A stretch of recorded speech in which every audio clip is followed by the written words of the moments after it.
否则立即处死。大祭司，这恐怕不妥吧？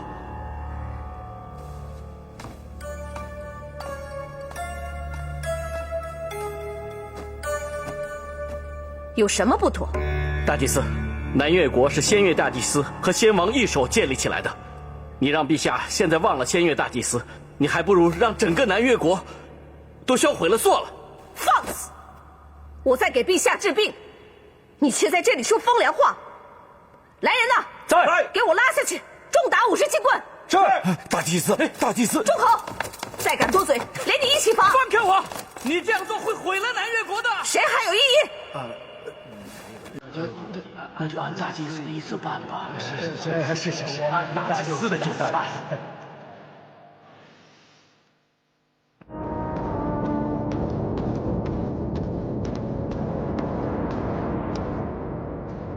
鬼帝，各路魔族大军已经全部到齐了。魏辽去训练他们了吗？是的，魏辽已经在训练了。各路妖兵像一盘散沙，人心不稳。我要魏辽帮我训练一支强悍的军队，我才能够驰骋3界。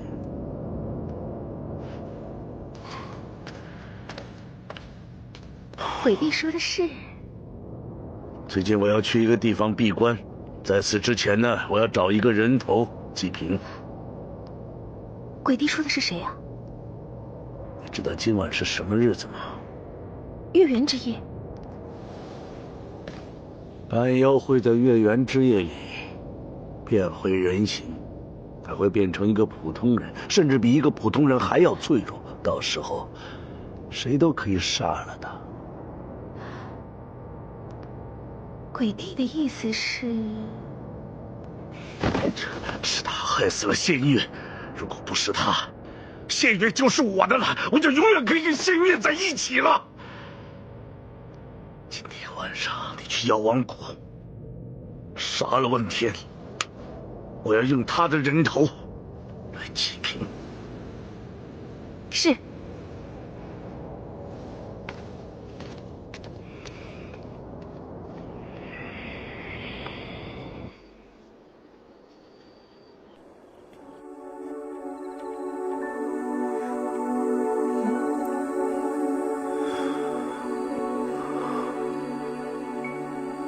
我现在这个样子，是不是特别难看？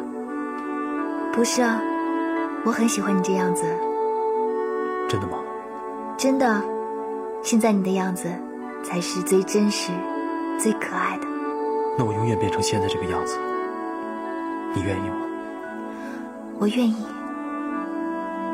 传说在南海之巅有一座化龙池，在那里可以洗去龙鳞，让我可以永远做普通人。如果你愿意，我们就去化龙池，然后永远变成现在这个样子，然后我们就相守一生。之后再回到我们那个时代，我们可以过最平静，没有争斗，没有纷扰，每天都开心快乐的日子，好吗？好。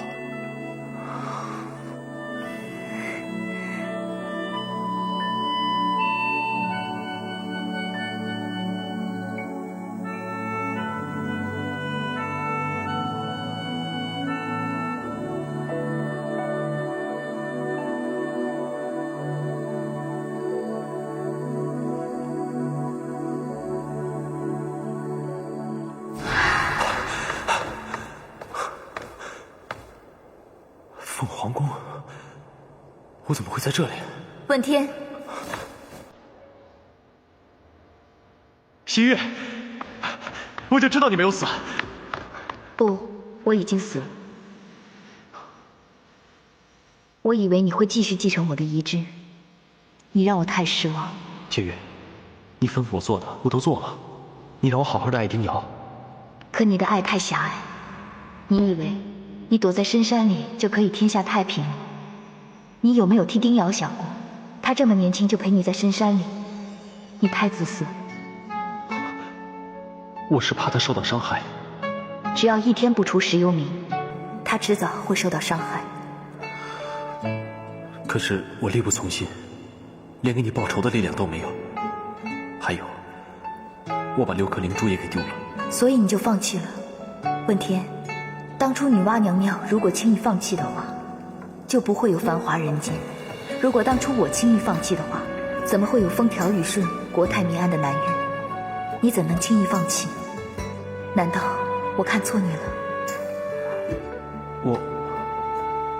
就算你放弃了，石游明会放过你吗？心月，你说我该怎么做？这句话，你不应该来问我，该问你自己。你想怎么做？天无绝人之路，路是靠自己走的。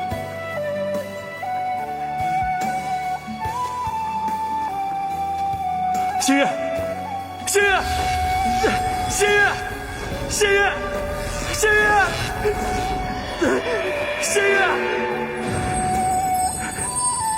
心月，心月，心月，心月。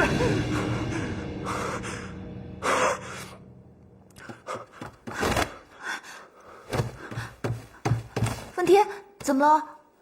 做噩梦了？对，是个梦。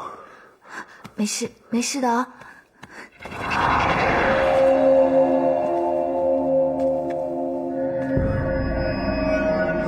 外面有人，走。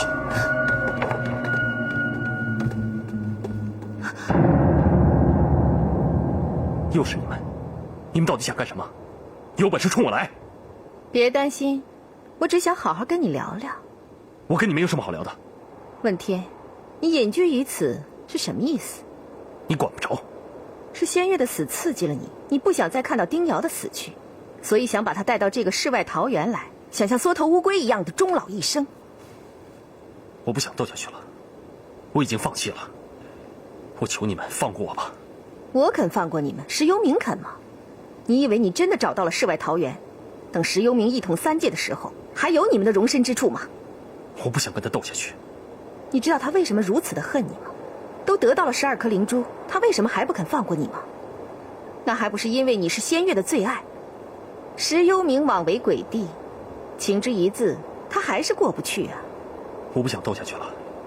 既然你无心动手，你就放我们走。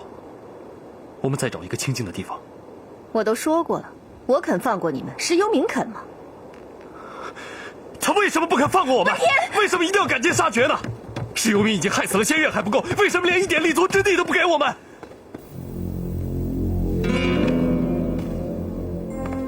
因为你们不死，鬼帝是不可能安心的。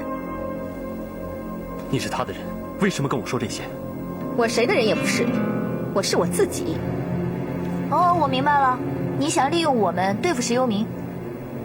随你怎么想，但是有一点你们必须清楚，无论你们跑到天涯海角，鬼帝是不可能放过你们的。你知道吗？当你决定放下武器的那一刻开始，就只有被人宰割的份儿。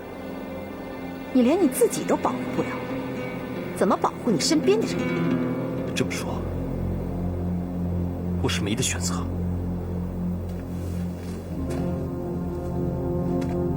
你可以选择死，但是你要眼看着你的爱人和你的朋友陪你一起死吗？你于心何忍？既然没有退路，那我就杀出一片天地来。问天，石幽冥纵然霸道，但他也不是无懈可击的。你知道他的弱点？你知道上古4大神兽吗？难道他是4大神兽之一？不错，他就是上古4大神兽之一，朱雀神君。朱雀神君？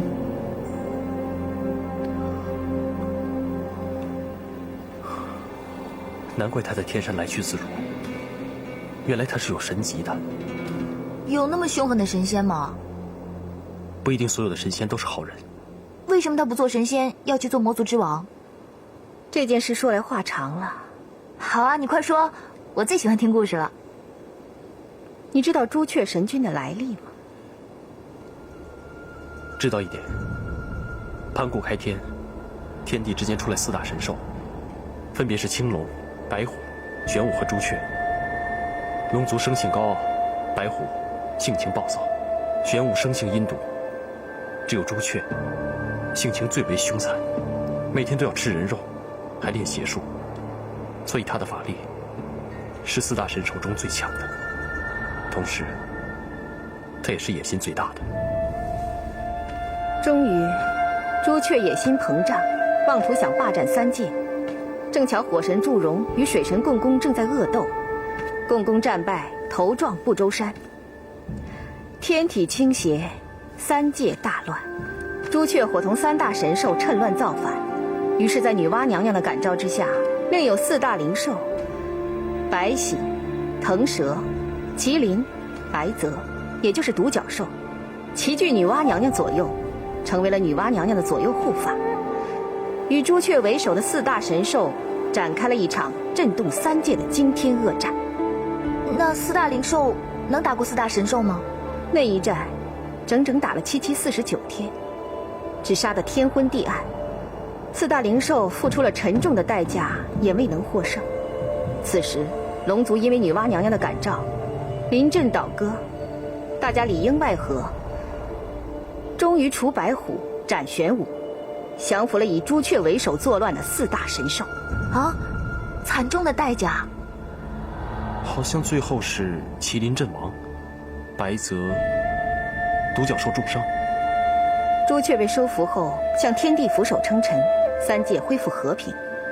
麒麟阵亡，从此再也没有这个种族，于是被尊为万兽之主。龙族因为除妖有功，获封神级，执掌四海。只有独角兽生性温和，不喜争斗，因为受了重伤，无法再上天庭封神，于是获准世代生活在南越国都城外的树林内，无忧无虑，安享太平。白喜和腾蛇幸运地活了下来，还修成了正果，成为了女娲娘娘的左右护法。那8大神兽只剩下3个了吗？独角兽自被朱雀打断了仙根之后，就变成了普通的生物。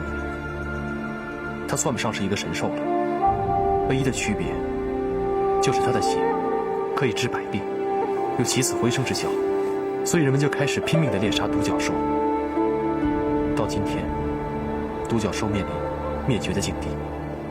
人类就是这样，永远为眼前的利益，也不想想后代。后来呢？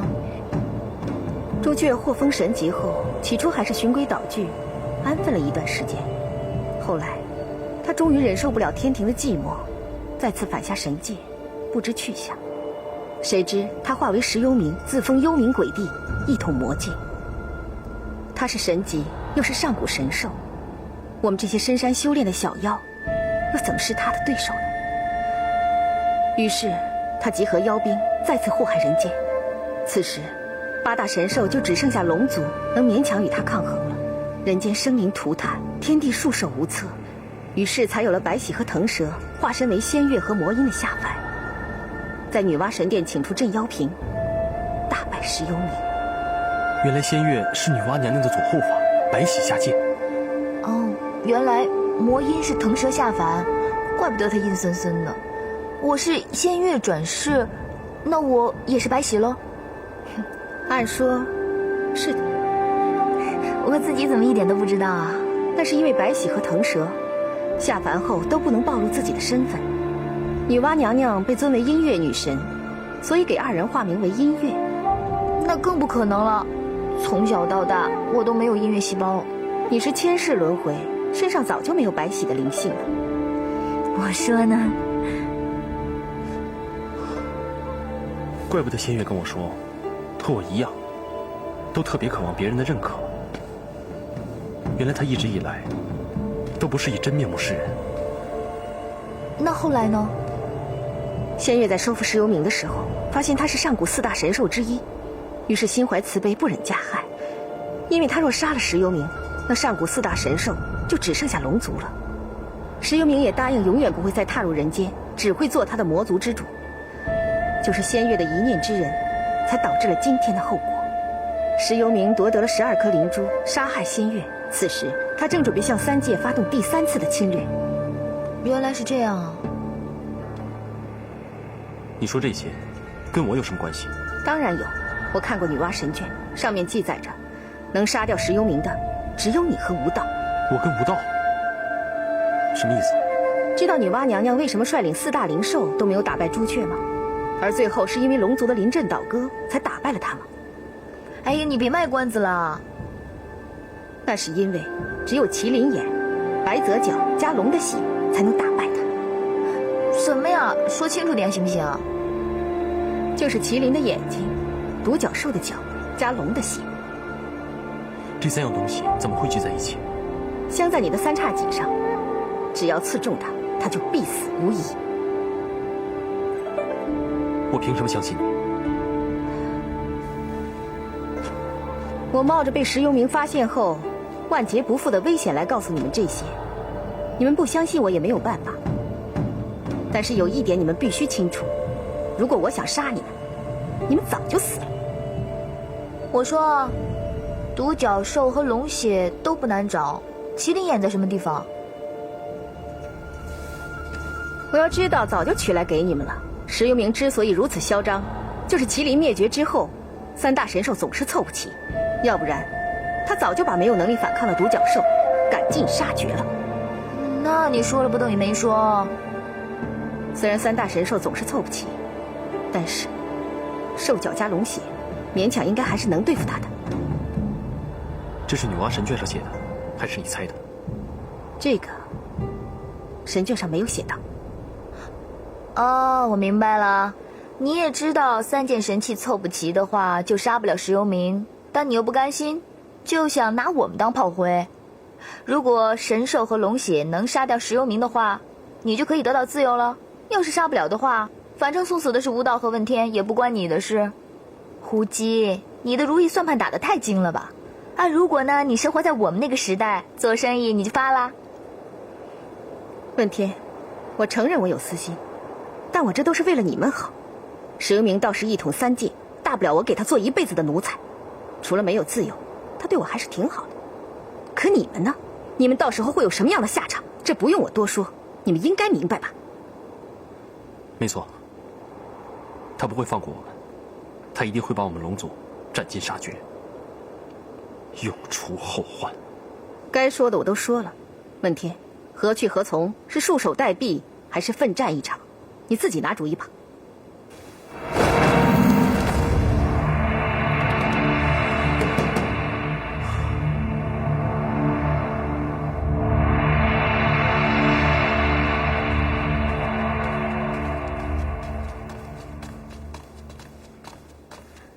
大祭司，这是仙月大祭司的遗物，都收拾好了，您看怎么处置？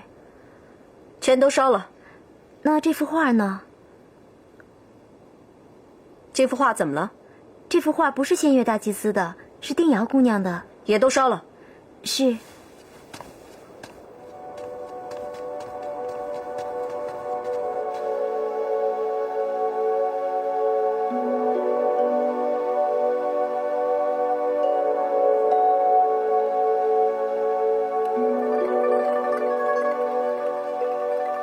问天，我承认我有私心。石幽冥倒是一统3界，大不了我给他做一辈子的奴才。可你们呢？你们到时候会有什么样的下场？这不用我多说，你们应该明白吧？没错，他不会放过我们，他一定会把我们龙族斩尽杀绝，永除后患。该说的我都说了。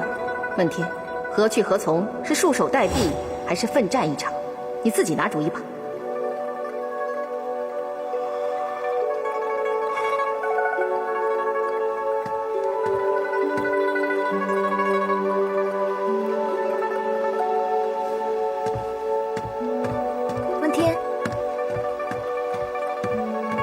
你在这里站了1夜啊？瑶瑶，我从来没有这么迷茫过。迷茫什么？我不相信胡姬的话，我怕这又是一个阴谋。可是我又相信他。如果真的是这样的话，我就可以杀了石幽冥，给仙月报仇。但是，如果是这样的话，瑶瑶，我更怕的是会把你牵扯到这件可怕的事情当中。所以我现在特别的混乱。无论你做什么选择，我都会在你身边支持你。胡姬说的对，即使我们想归隐山林，过太平的日子，石游明也不会放过我们。既然如此，不如跟他拼了。这样，既给仙月报了仇，也为我们自己，更为了三界众生。你说的没错。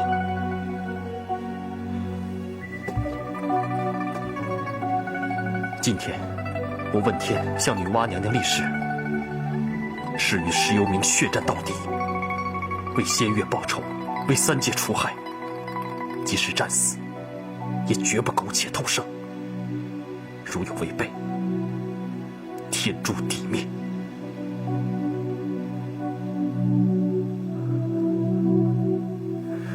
瑶瑶，对不起，又让你跟我去冒险了。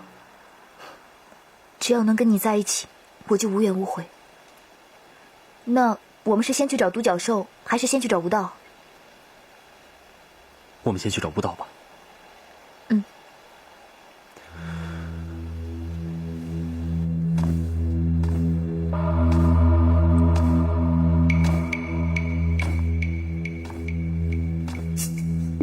药王谷真的没人吗？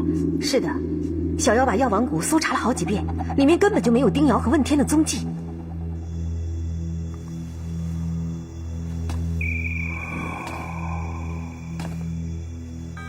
难道是本帝看错眼了？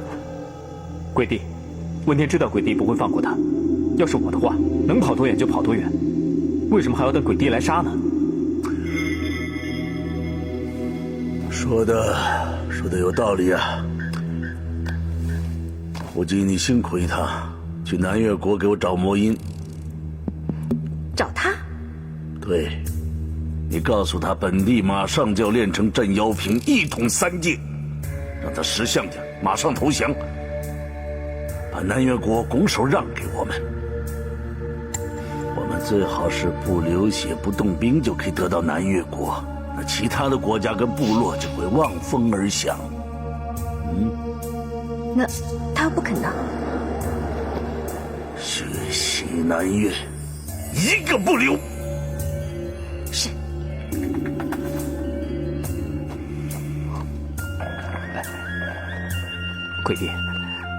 鬼帝答应过魏辽，要是得到了南越的话，就让我做南越王。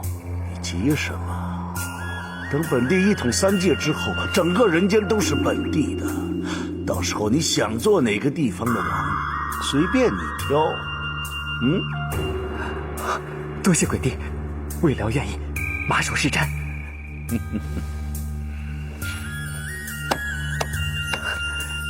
好好干。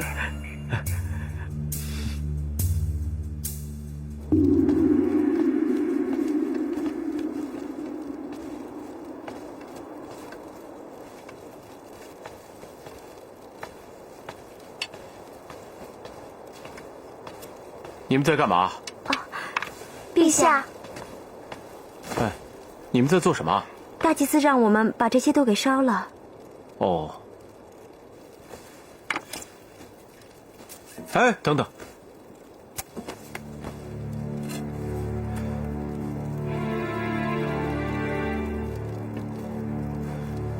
这幅画上面的人是谁啊？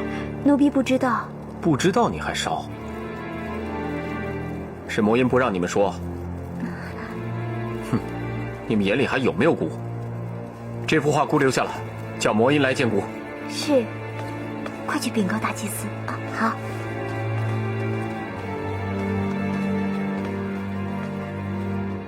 这张画好逼真呐，画上的女人怎么既熟悉又陌生呢？她是谁呀？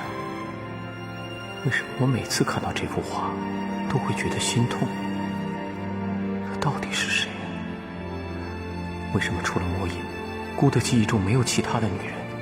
不会的，这个女人一定与姑有关系。陛下。啊，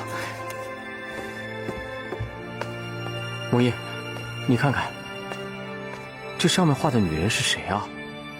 她是祸乱南越的祸水。她现在人呢？她已经被陛下下旨杀了。啊？我下旨杀的？不可能，怎么一点印象都没有？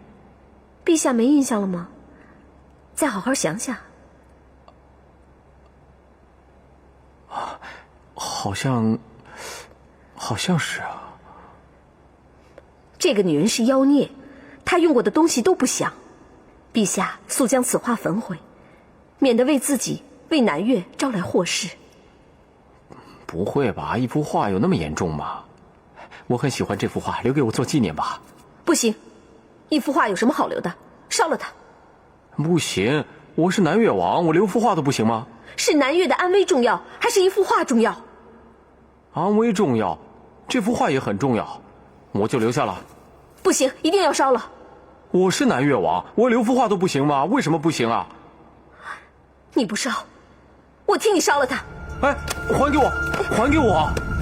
陛下为女色误国，致使南越遭受浩劫，王室几乎杀戮殆尽。今日你还要为妖女的画像再次端送锦绣江山吗？哎，好，是我不对。那我答应你，只要你把这幅画给我，你以后说什么我都答应你。我求你把画给我。哼！魔音。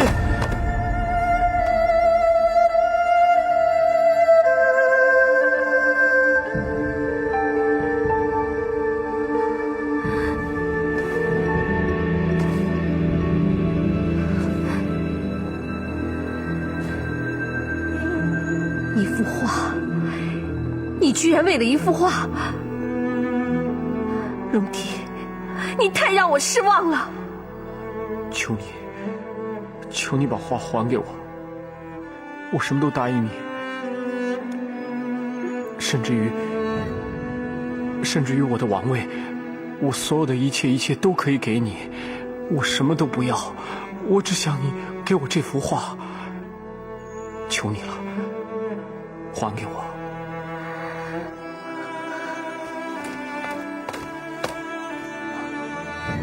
陛下。画留下就是了，陛下何须如此，折杀为臣了。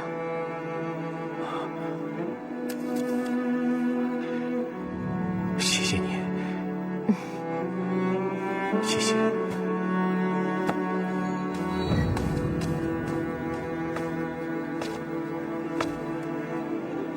大祭司，你竟然让陛下给你下跪！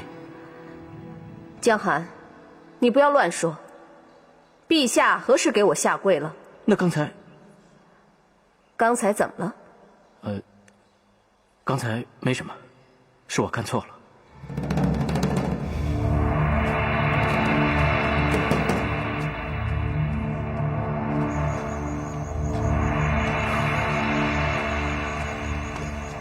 你一路上心事重重的，想什么呢？问天，我这2天好担心呢。瑶瑶，我们能答应，你不用怕。我不是担心这个，我呢，在妖王谷不该逼你发毒誓，说什么你再拿3叉戟杀人的话，我们就没好结果，好后悔啊！原来你在担心这个啊？那个时候我也不知道自己怎么想的，非得逼你发这种毒誓。既然是不知道怎么想的，一时冲动说出来的，可以不算数，把那件事忘了吧。你是说冲动做的事就不算数啊？哦，哪个算数？你半妖问天，祸乱南越。前2日又有人行刺陛下，我怀疑都是跟半妖问天有关。他身边还有一个妖女叫丁瑶，扮成仙乐大祭司的模样，也十分危险。你速带人去南越各地，搜拿半妖问天和丁瑶他们一伙，记住，不要留活口。是。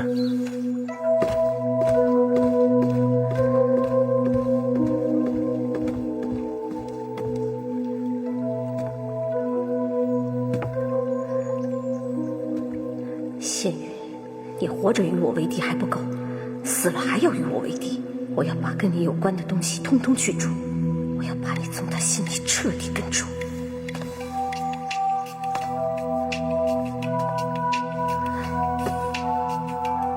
你怎么又来了？我知道大祭司讨厌我，不过这次我是奉命而来的。石游明又想怎么样？鬼帝让我来问问你，你为什么要阻止魏辽做南越王啊？很简单，因为我不喜欢他做南越王。哼，大祭司在开玩笑吧？我的样子像是在开玩笑吗？你以为我不知道吗？石游明想让魏辽回南越国做南越王，就是想兵不血刃拿下南越国，是不是？大祭司果然聪明啊！哼，回去告诉石游明，有我在，他休想。大祭司，您真的要与鬼帝为敌吗？哼，南越国是戎狄王的，而戎狄是我的。我绝不容许任何人抢走属于戎狄的江山，我也绝不接受任何威胁。即使南越生灵涂炭，你也不在乎吗？你叫石游明尽管放马过来，我魔音不怕他。明白了，打扰大祭司了，胡姬告辞。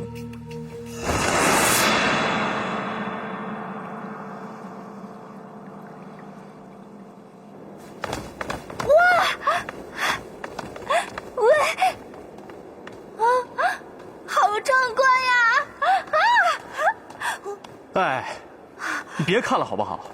我第一次来嘛，好奇看一下不行？你怎么对什么事情都这么好奇呢？废话，我丁瑶不好奇的话就不会穿越了，不穿越怎么来这里啊？不来这怎么会遇到你呢？都是好奇害的嘛。你这人怎么这样啊？看一下都不行啊！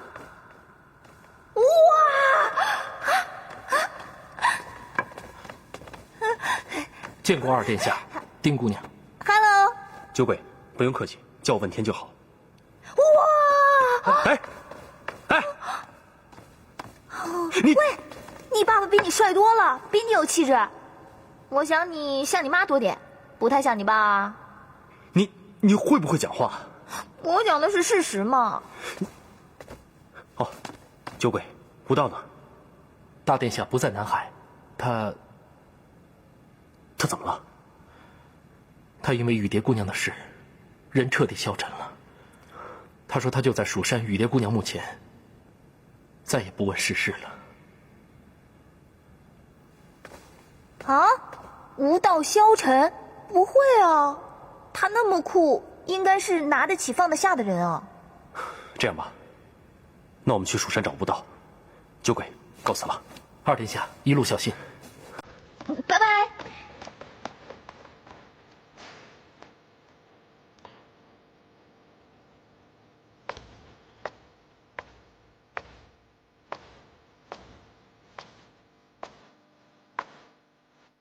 南越的情况怎么样？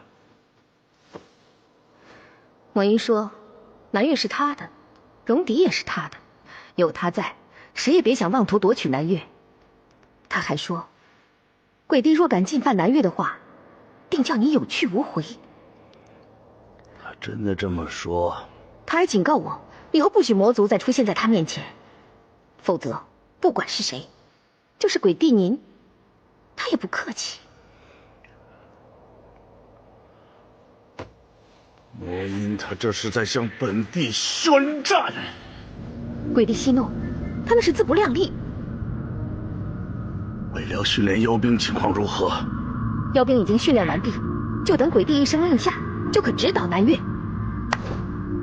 很好。我们何时攻打南越？3日之后是女娲诞辰之日，就带12颗灵珠去龙族墓穴练镇妖瓶。要去龙族墓穴练就镇妖瓶？是的，龙是上古4大神兽之一，用龙骨炼瓶，不但事半功倍，还会增大镇妖瓶的法力，真是一举两得。原来如此。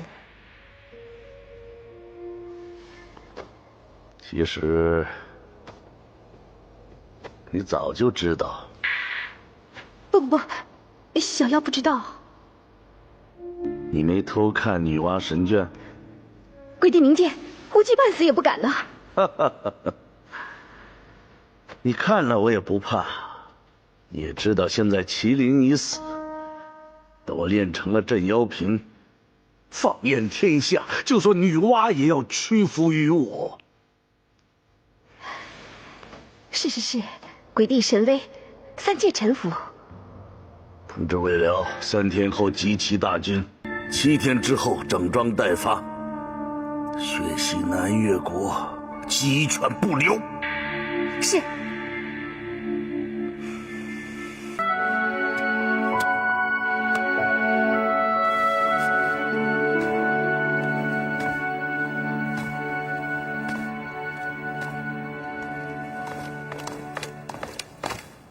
陛下，什么事啊？陛下又看了一夜的画像，早点回宫休息吧。这事与你们何干？陛下，现在魔族大军正在虎视南越，南越万民正盼着陛下能早点振作起来。嗨，真是的，以后这种事情你跟魔音说就好了，不用问姑。陛下，我师父早就已经疯了，他根本不把南越的存亡放在心上，他现在只想毁掉与仙月大祭司有关的一切东西，让陛下心里永远只有他一个人。以后这种事情，你跟魔音讲就好了，他的意见就代表姑的意见，明白吗？陛下，出去。算了吧，我们还是走吧。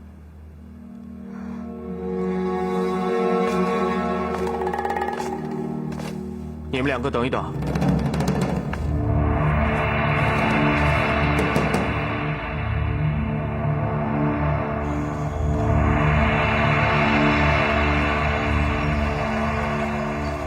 问天，瑶瑶，木莲姐，哎，木莲姐，你们怎么来蜀山了？我们来找吴道。吴道他怎么了？他现在精神很颓废，已经不想管世间的事了，就只想在雨蝶的墓前陪他终老一生。这几天你一直看着吴道。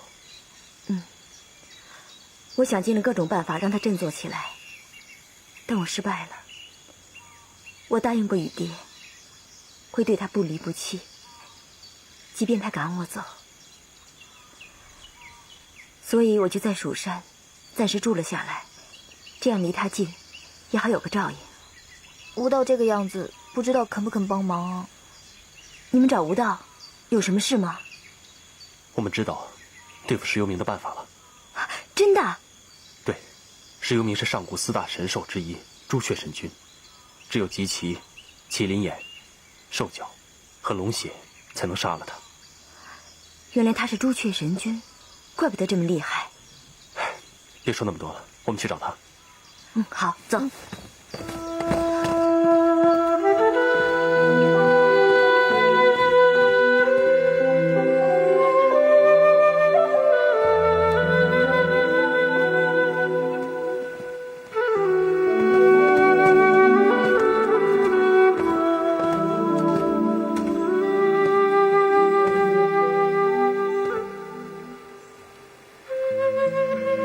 玉蝶姑娘，你为爱而死，虽死犹生，我问天对你敬佩有加。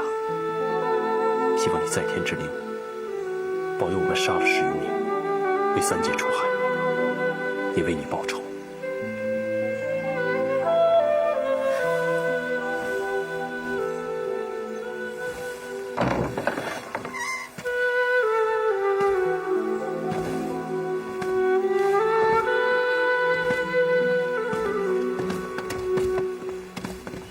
你们来干什么？我们来祭拜雨蝶姑娘。你们是来找我联手对付石幽冥的吧？石幽冥害死雨蝶，难道你不恨他吗？我龙族与魔族各守疆土，互不侵犯。我跟石幽冥没有私仇，若不是因为你们把我卷进这场战斗，也不会在幽冥宫大战时让石幽冥把雨蝶害死。为什么你把所有责任都算在问天他们头上？难道石幽冥会放过你吗？我已经让酒鬼和石幽冥修好，从此魔族跟龙族互不干涉，和平相处，不再动兵刃。什么？你堂堂的龙族殿下，你手握10万龙兵，却向石幽冥屈膝买好。我向他屈膝了吗？那是修好。石幽冥他答应与你修好，是因为他想全力对付人族，他怕你抄他后路。等石幽冥统治了3界，你们龙族不也得被他统治吗？要不这样好不好？若你真的怕了石幽冥，那你借我一点龙血。你要我龙血干什么？因为汇集了龙血、兽角和麒麟眼，就可以杀死石幽冥。可你知道吗？麒麟已经灭种了。我知道，可我觉得还是有机会的。不可能！想要用龙血对付石幽冥，想让我跟石幽冥为敌，你死了这条心。看来你真的是被石幽冥吓破胆了。住口！我吴道自出生以来没有害怕过任何人，我只是不想再斗下去了。我斗了一辈子，到头来我什么都没有。我失去了亲情，失去了朋友，而且还失去了我最心爱的人雨蝶。雨蝶生前，我没有什么可以给她的，也没有承诺，没有安逸的生活。我还害她失去了公主的地位，失去了所有的亲人，还害她悲惨的死去。我现在看到墓碑上雨蝶的名字，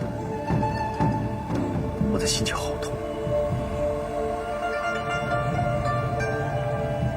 我的性命是雨蝶用生命换来的，所以我要为她好好的活着，在这陪着她终老一生。如果石幽冥一统3界，有多少像雨蝶一样的女孩会惨死在妖兵的屠刀之下？这点你想过没有？我现在想不了那么多了，你们走吧。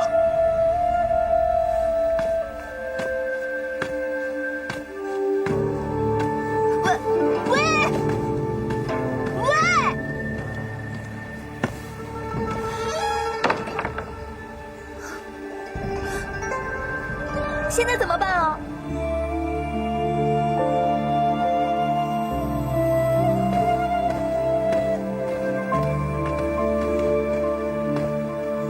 莫莲，现在龙血接不到了。我们现在回南岳，去寻找独角兽。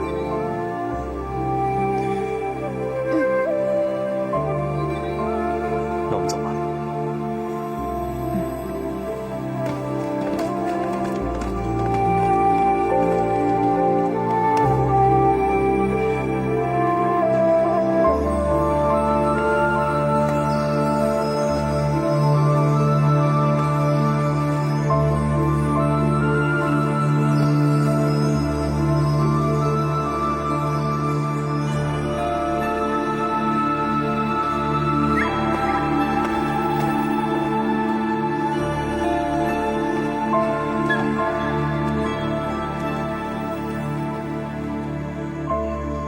此番一战，九死一生。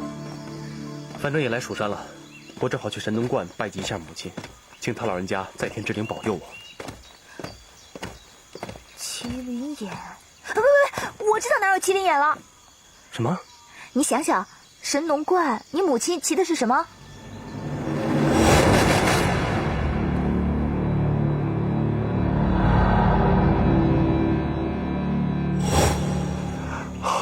对啊，麒麟死了以后，他的眼睛一直被保留了下来，就镶嵌在神农观的壁画里。这样，我们兵分2路，你回南岳去取独角兽的角，我和瑶瑶去取麒麟眼。3天之后，我们在天池湖畔见。好。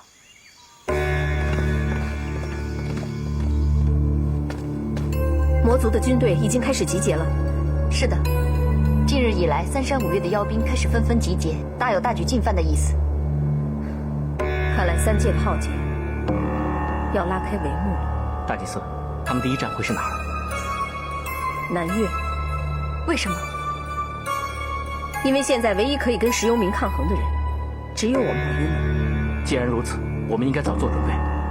立即下令，所有军队立即向都城靠拢。此一战事关南越存亡，不容丝毫忽视，明白了吗？是。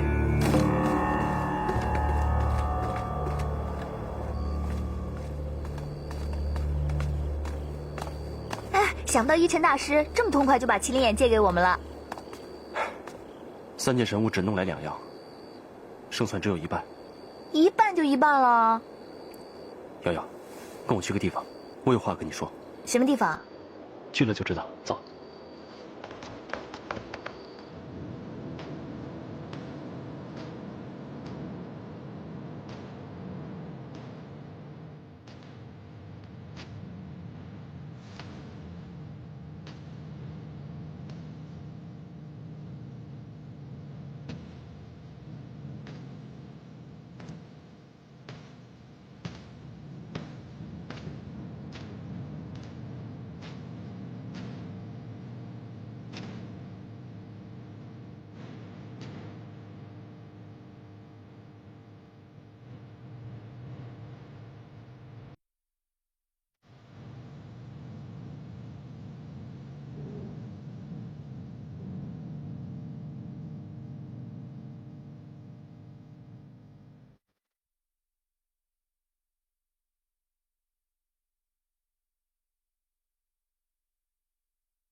苍龙兄，几千年前我就劝你跟我联手起兵，一起获得3界之后，平分天下。可是你就是不听我劝，还连同其余2大神兽一起打败我。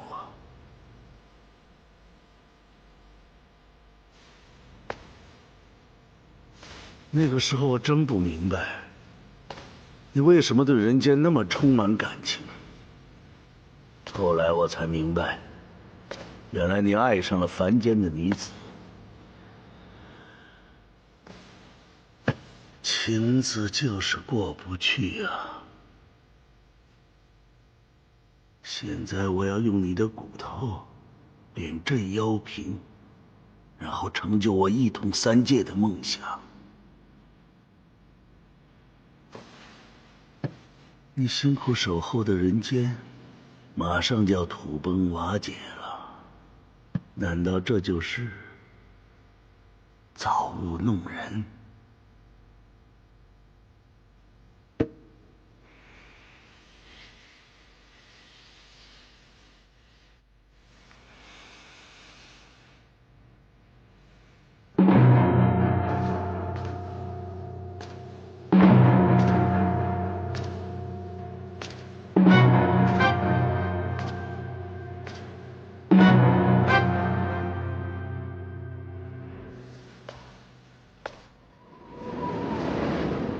苍龙，对不起了。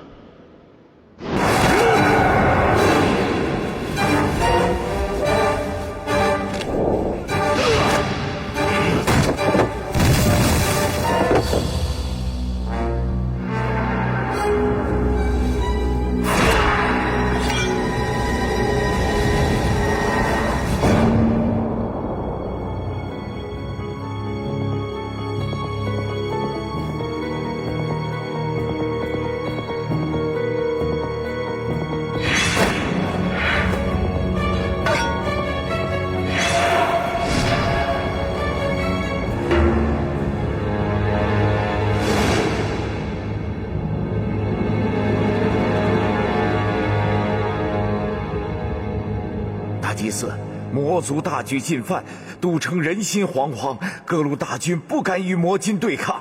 如今能集结的军队也只有3万多人，百官也是望风而逃。就这么几个人，怎么保卫都城和妖兵开战呢？住嘴！还未开战，就在这里乱吼乱叫！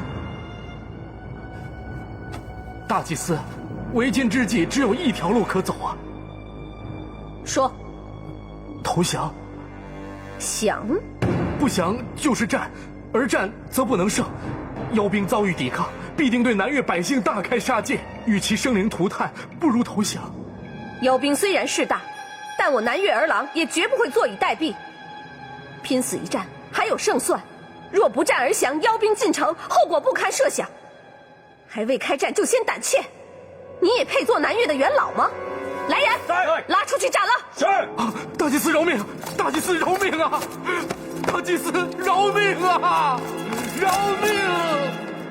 我和陛下已经商量过了，即使我南越只剩下一兵一卒，也绝不投降。我南越只有断头将士，绝无屈膝将士。一切由大祭司做主。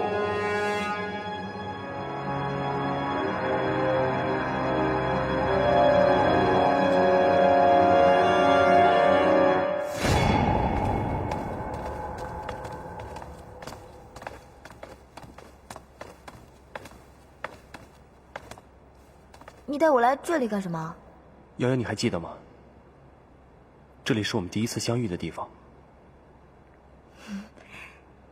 你不是要求婚吧？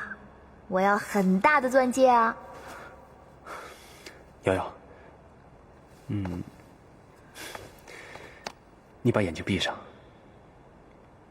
我有话要说，你不许插嘴，让我一次把话说完。为什么？因为你插话，我就说不下去了。好。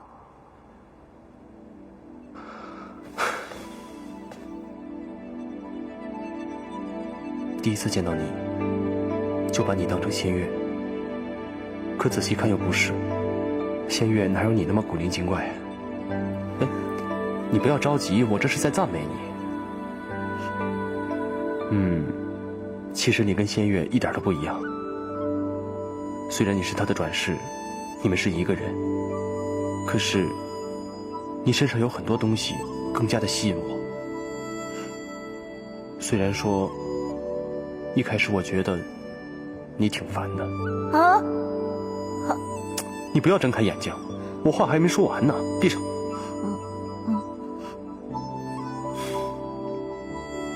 你真的很与众不同。仙月再好，他总是高高在上，高不可攀，神圣不可侵犯。而你呢，平易近人。你给我一种想亲近你，跟你永远在一起的冲动。你总能给我惊喜，你总能在我最失落的时候劝解我，安慰我。其实我一直想对你说，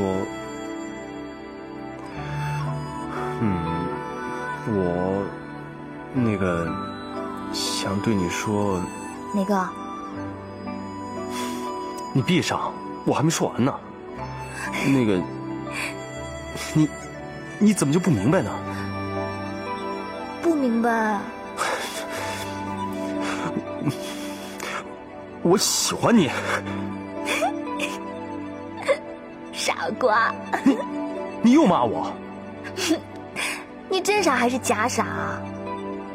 我也喜欢你啊。瑶瑶，我喘不过气来了。瑶瑶，你不要动，让我多抱一会儿，让我多抱一会儿。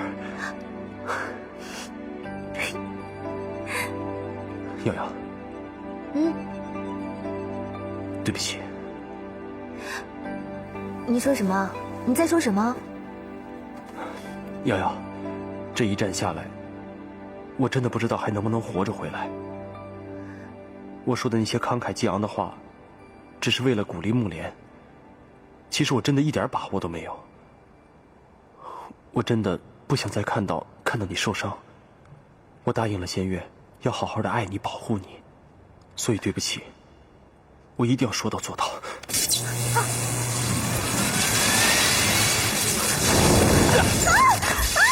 瑶瑶，回到你们那个时代才是最安全的。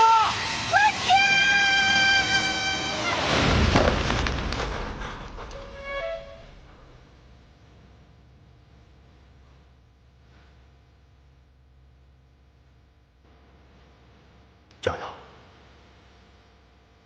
对不起。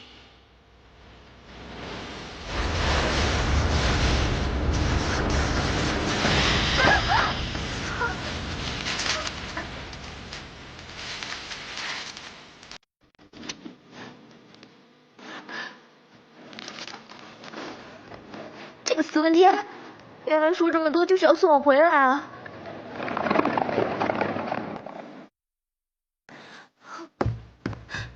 你个死问天，看我怎么收拾你！送我回去，送我回去，送我回去，送我回去！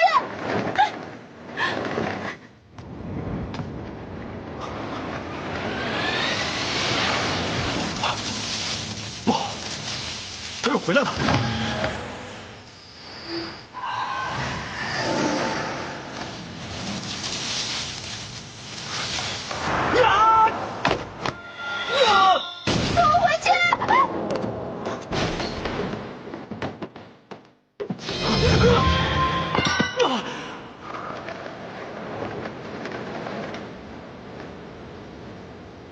你不要怪，只要你活着，我死也甘心。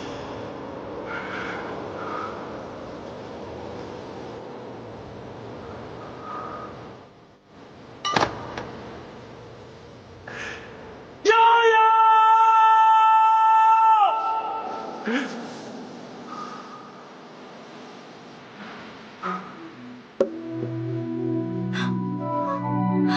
我怎么碎了？怎么办啊？死问天，你怎么这么对我啊？你不跟我同生死了？你快出来啊！我要回去。瑶瑶，我再也看不到他了。文天他要一个人死，他把我送回来了。好了不哭啊！哎，瑶瑶回来就好啊，回来就好啊，回来就好。我要回去。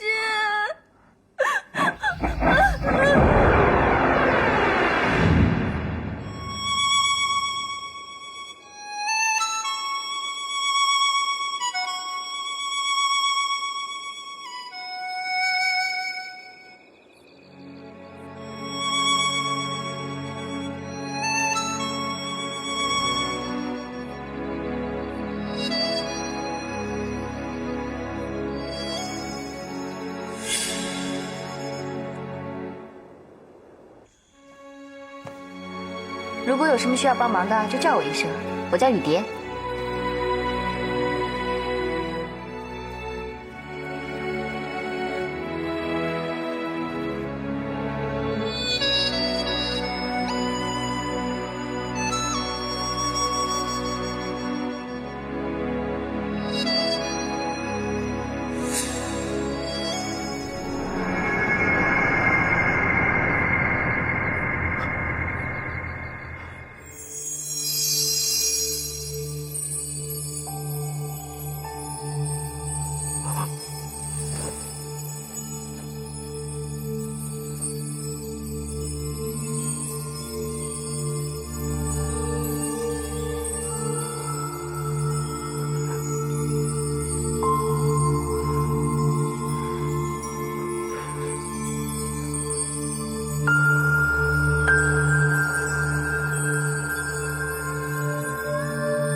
真的是你吗？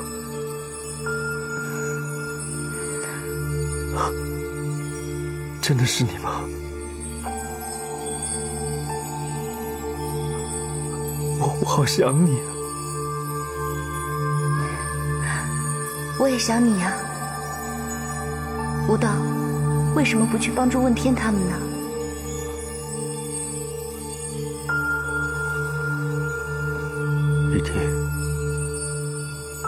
我厌倦了争斗，我只想永远跟你在一起。没有人让你去争斗啊！帮助问天他们去对付石幽冥，是拯救三界，是功德。武道，不要为了我一个人置苍生于不顾，这样我会不高兴的。可是我没有了你，我怎么能快乐得起来呢？我并没有离开你啊，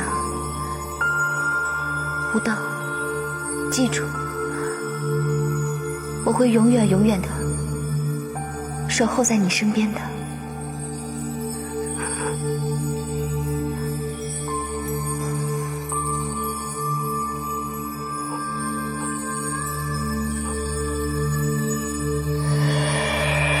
雨蝶，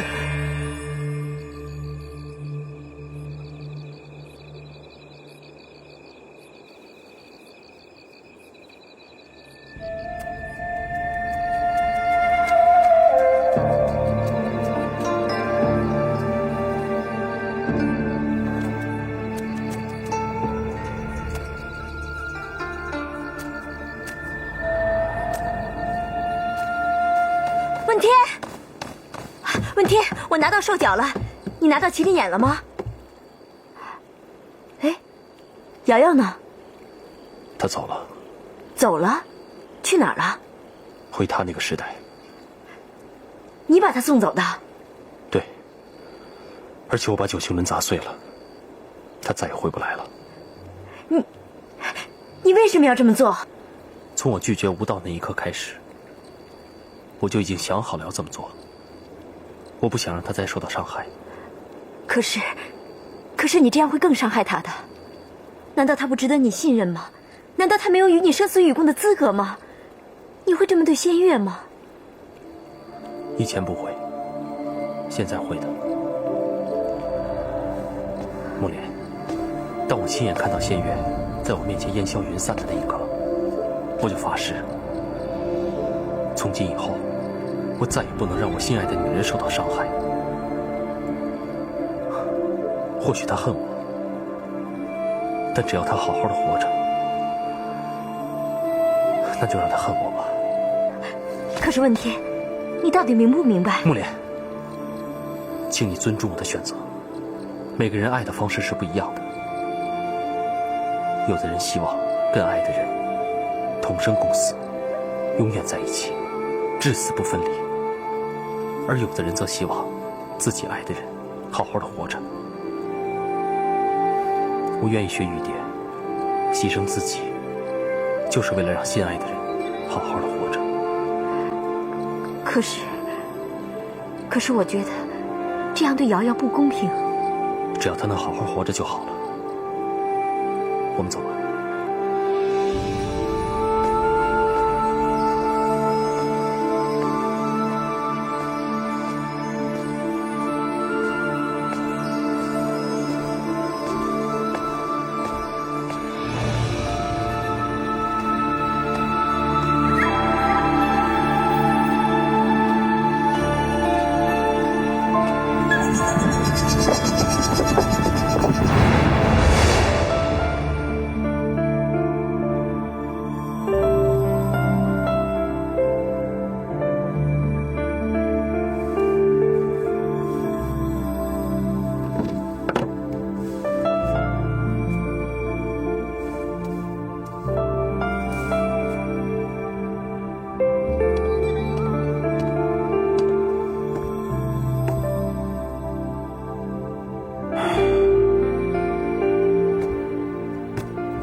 瑶瑶，爸爸煮了一点粥，你喝点好吧？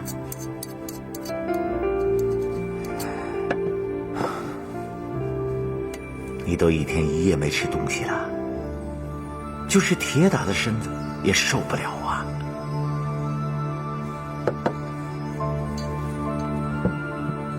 哎，你这样，爸爸很是为你担心呢。喝点好吧。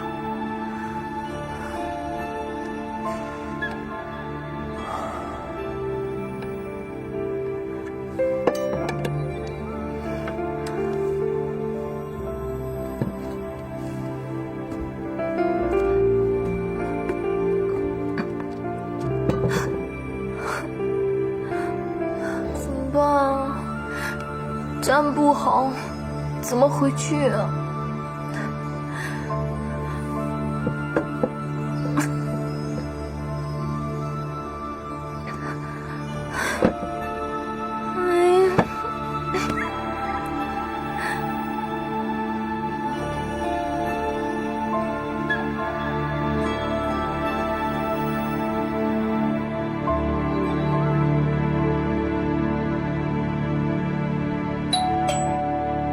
来了来了。啊，丁老师，我接到您电话就来了。瑶瑶她怎么样？她在房间里。哦，哎，你去吧。好。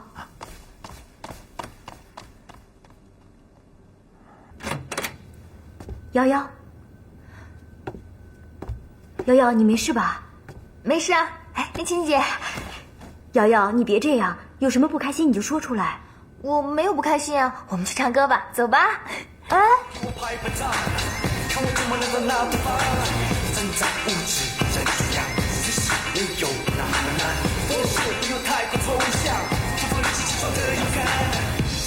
我们不开心就流汗，不固定变习惯，给人的意义。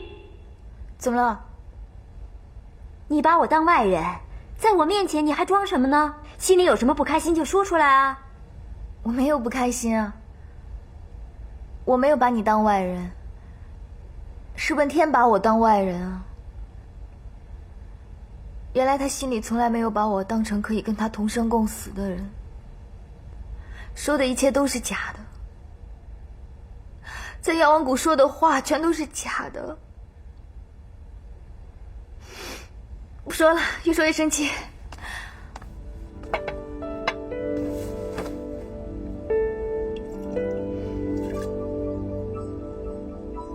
不让我回去，嫌我烦啊？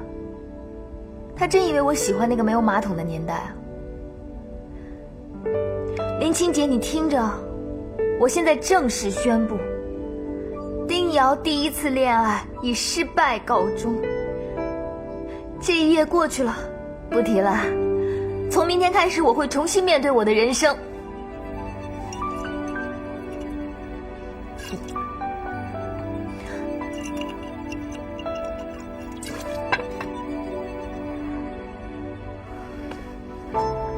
瑶瑶，你别这样。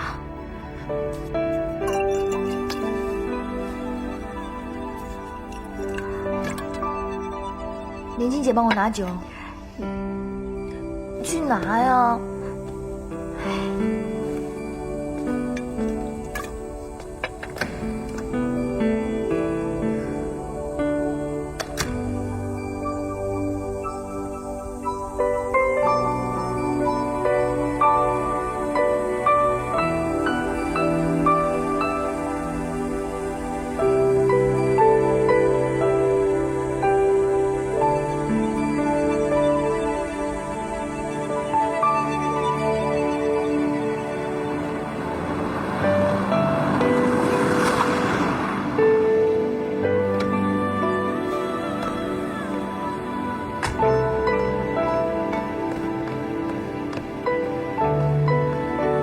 瑶瑶，开心就好。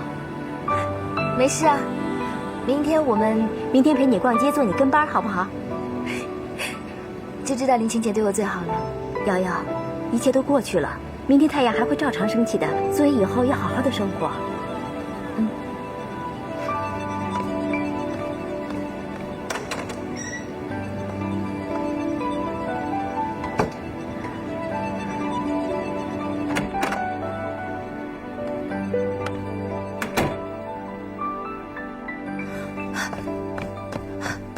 九星轮，瑶瑶回来了。啊，爸，这个九星轮怎么会在这里？啊，爸爸打了个借条，先把它借回家来了。我想，我能够把它修好。爸，我真的忘不了他，我做不到，我一定要回去，就算他死了。我也要亲手埋葬他。好，爸爸爸爸知道啊。